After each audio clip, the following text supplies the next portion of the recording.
Hello friends, super magic રસોઈમાં મિત્રો હું આપનું સ્વાગત કરું છું।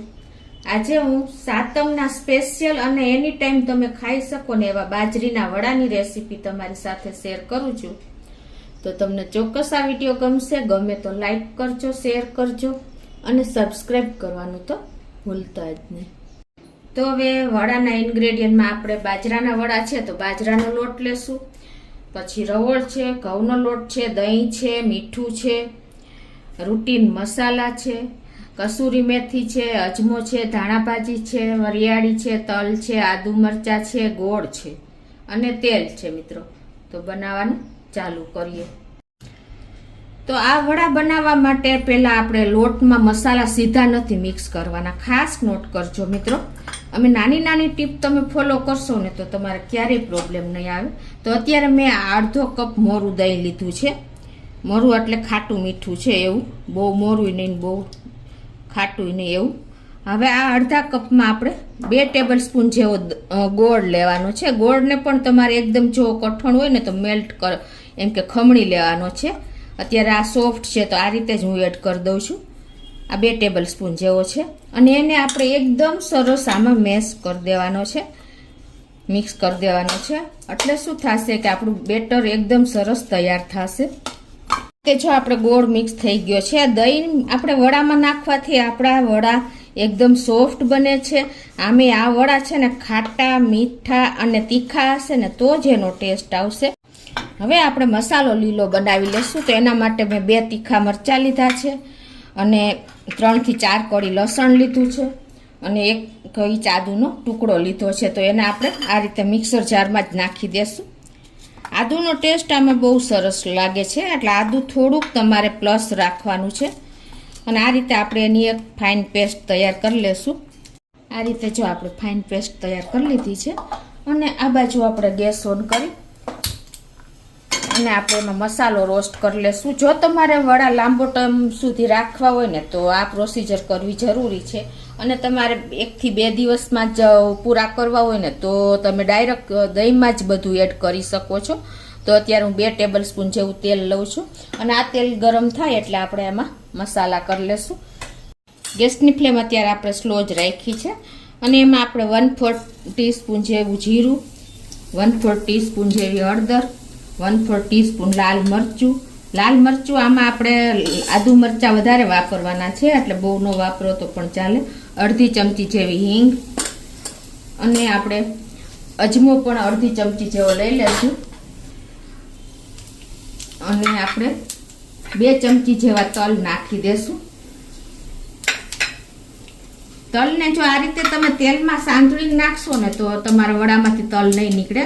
અડધી ટીસ્પૂન જેવી આપણે વરિયાળી આખી નાખી દેશું અને આપણે કસૂરી મેથી પણ 2 ટીસ્પૂન જેવી લીધી છે એને પણ આપણે આમાં જ એડ કરી દેશું। તમે લીલી મેથી હોય ને તો પણ તમે આ રીતે એડ કરીને કરશો ને તો તમારા વડા લાંબો ટાઈમ સુધી બગડશે નહીં। અને અડધો કપ જેવી મેં ધાણા ભાજી લીધી છે એને પણ આપણે આમાં જ નાખી દેશું અને આને આપણે 1 જ મિનિટ આ રીતે તેલમાં જ મિક્સ કરી લેશું એટલે કે કૂક કરી લેશું। એટલે શું થશે, આપણો આ મસાલો કૂક થયેલો હશે ને તો આપણા વડા લાંબો ટાઈમ સુધી એકદમ સરસ રહેશે અને ટેસ્ટ પણ વધી જશે। તો આ રીતે આપણે લીલી ધાણા ભાજી હોય છે અને મેથી પણ હોય છે તો પણ આ રીતે તમે પ્રોસીજર કરશો ને તો તમારા વડા બગડશે નહીં મિત્રો ખાસ। અને હવે આ સ્ટેજે આપણે જે આદુ મરચાંની પેસ્ટ કરી છે ને એ નાખી દેશું। તમે જીરું આખું આમાં પણ નાખી શકો છો આદુ મરચાંની પેસ્ટમાં, પણ અત્યારે આપણે આ રીતે કૂક કર્યું છે એટલે મેં તેલમાં જ એડ કર્યું છે। લાસ્ટમાં આપણે 1/4 ટીસ્પૂન જેવો ગરમ મસાલો અને 1/4 ટીસ્પૂન જેવો ધાણા જીરું નાખી દેશું કેમ કે હવે ગેસ મેં અત્યારે બંધ કરી દીધો છે, પછી જ આપણે આ એડ કરવાનું છે। હવે આ રીતે જો આપણે આને મિક્સ કરી અને ઠંડુ થવા દેશું।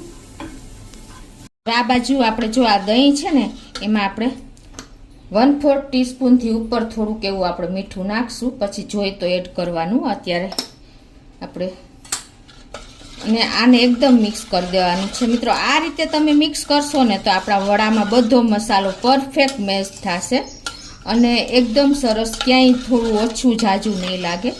એટલે આ પ્રોસિજર કરવી જરૂરી છે. હવે જે આપણે આ મસાલો સાંતળો છે ને એ જ આપણે આમાં એડ કરી દઈશું. આ રીતે કરવાથી તમારો મસાલો એટલે વડા લાંબો સમય સુધી ટકશે. અને જો તમારે ટૂંક સમયમાં જ વડા 1-2 દિવસ જ ઉપયોગ કરવાનો હોય તો તમે ડાયરેક્ટ દહીંમાં જ મસાલો એડ કરી દેવાનો.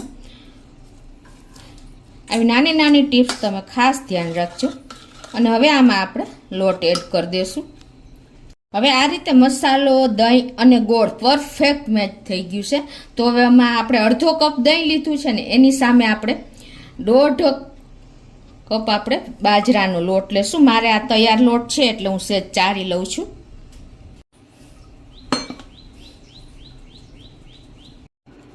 આ રીતે કાંઈ પણ લોટમાં હશે ને તો તમારે નીકળી જશે. 1.5 કપ બાજરાના લોટ સામે આપણે એકદમ બેન્ડિંગ લેવા માટે અત્યારે હું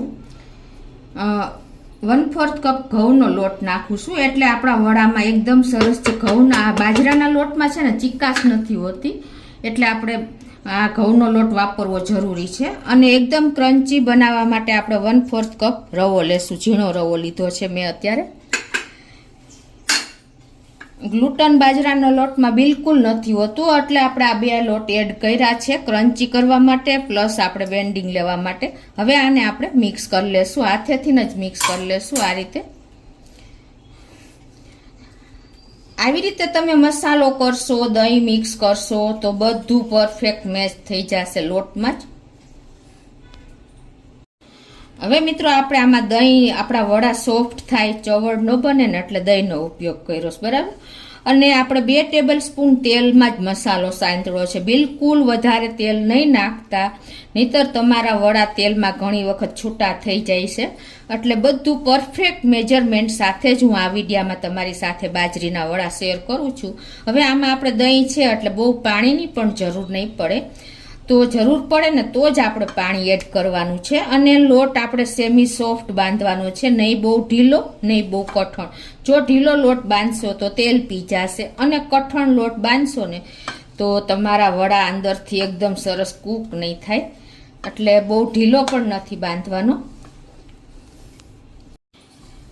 અને મિત્રો આમાં જો અત્યારે મારે તો પાણીની જરૂર પડતી હોય એવું લાગતું નથી, અને તમારે જરૂર પડે ને તો 2 થી 3 ચમચી જેવી જ જરૂર પડશે.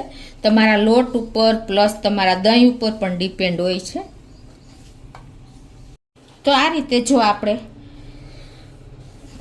એકદમ હાર્ડ લોટ એટલે કે કઠણ લોટ બંધાઈ ગયો છે. હવે આને આપણે આ રીતે જો પાણીની જરૂર પડે ને તો 1 ચમચી નાખીને તમારે લોટને પરફેક્ટ આ રીતે મસરી લેવાનો છે. કેમ કે જો અત્યારે આપણે લોટને આ રીતે ભેગો કર્યો છે અને તમે આમ કરશો ને એટલે તરત જ તૂટી જાય છે, કેમ કે ગ્લુટન ફ્રી હોય છે.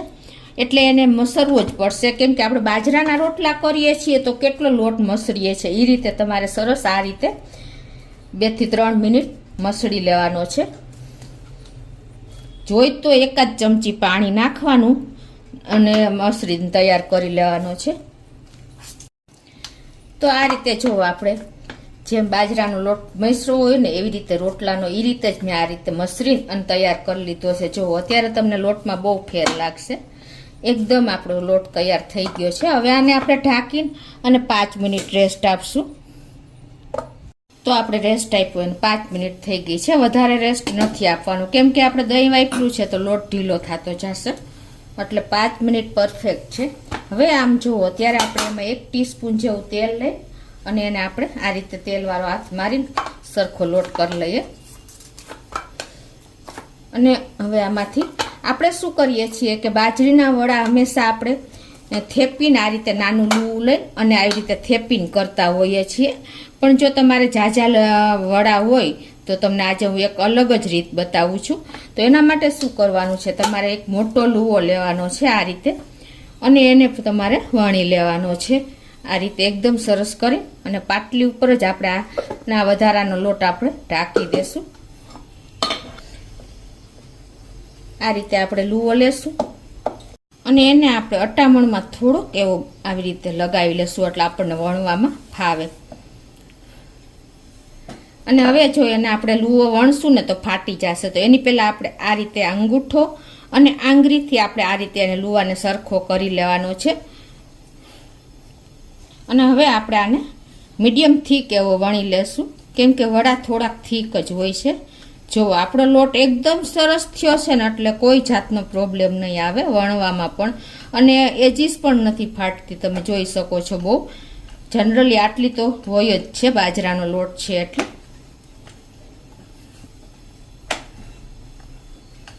તમે થોડું કટામણ લેશો ને એટલે તમને બધું ફ્લેક્સિબલ રહેશે.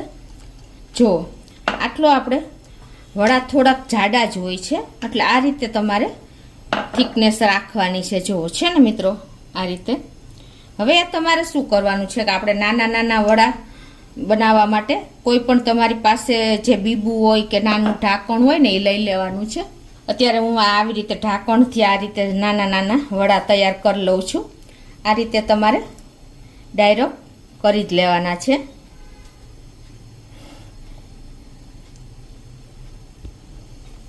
જો આ રીતે આપણે નાના સાઈઝના વડા તૈયાર કરી લીધા છે. અને હવે આમાં આપણે થોડા થોડા ઉપરથી તલને સ્પ્રેડ કરીને આ રીતે આપણે બેસાડી દેશું એટલે તેલમાં નીકળે નહીં. આ રીતે તમારે સેજ વેલણ ફેરવી દેવાનું એટલે તલ છૂટા ન પડે.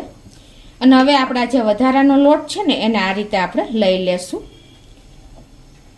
તો આ રીતે તમે એકી સાથે 5 થી 6 વડા તૈયાર કરી શકો છો. થેપવાની કોઈ જરૂર નથી. જો તમારે ઝાઝા વડા હોય તો આ તમને અનુકૂળ રહેશે. આ રીતે જો આપણે બધા વડા તૈયાર કરી લઈએ. તો આ રીતે જો આપણે વડા વણી લીધા, તૈયાર કરી લીધા છે. અને આ બાજુ આપણે ગેસ ઉપર મીડિયમ ફ્લેમ ઉપર તેલ પણ ગરમ કરવા મૂકી દીધું છે. અને આપણે તેલ ચકાસી લેવાનું કે પરફેક્ટ ગરમ હોવું જોઈએ. જો આ રીતે આપણે લોટની ગોળી નાખીએ ને તો ધીમે ધીમે ઉપર આવે ને એવું હોવું જોઈએ. જો આપણી ગોળી ઉપર આવી ગઈ છે તો આપણું તેલ પરફેક્ટ ગરમ છે. તો આ રીતે આપણે વડાને તળી લેશું.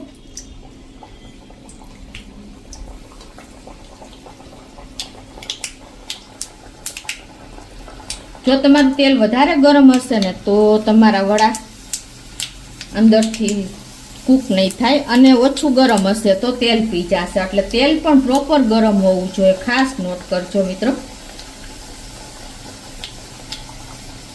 અને આપણે તરત જ વડાને ચલાવવાના નથી. 1 મિનિટ આ રીતે કૂક કરી અને ઉપર આવે ને પછી જ આપણે જોવો, તમને ખ્યાલ આવી જતો હશે. આપણા વડા ઉપર પણ આવી ગયા છે અને બોલ જેવા ફૂલે પણ છે. જુઓ તમને ખ્યાલ આવી ગયો.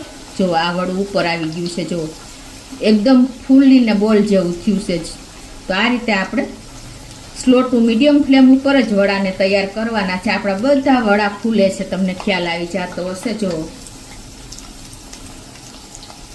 તો આપણે એક પછી એક એને ટર્ન કરતા જાશું જેમ ફૂલે એમ. અને આપણે આને હલકા ગોલ્ડન કલર જેવા તળી લેશું.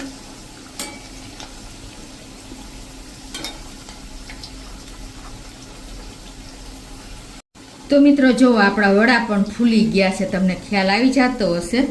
જો સાઈડમાંથી પણ તમને બતાવી દો છે ને, આ બધા વડા ફૂલેલા છે. જો તો આ રીતે જો આપણા વડા પણ એકદમ સરસ ફૂલીને બોલ જેવા થઈ ગયા છે અને ગોલ્ડન કલર પણ થઈ ગયો છે. તો આ રીતે આપણે એને પ્લેટમાં લઈ લેશું. જુઓ મિત્રો તે જ આપણે બધા વડા તળી લેશું. અને આ રીતે તમારે તેલ ફૂલે નહીં ને તો ઉપરથી આ રીતે તમારે તેલ નાખી દેવાનું. પણ આપણે પરફેક્ટ જો બધા વડા ફૂલે જ છે, તમને ખ્યાલ આવી જતો હશે. જો છે ને બોલ જેવા થઈ ગયા છે. જો હવે આને આપણે આ રીતે ટર્ન કરતા જાશું.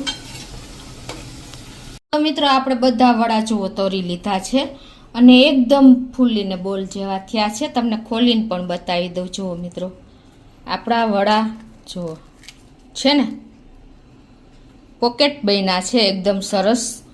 તો આ રીતે તમે જો પરફેક્ટ મેજરમેન્ટ સાથે બધી ટીક અને ટ્રીપ્સ સાથે તમે વડા બનાવશો ને બાજરીના, તો ક્યારેય પણ તમારા વડા તેલ નહીં પીવે. પ્રોપર તેલ ગરમ હશે ને મિત્રો તો જુઓ છે ને.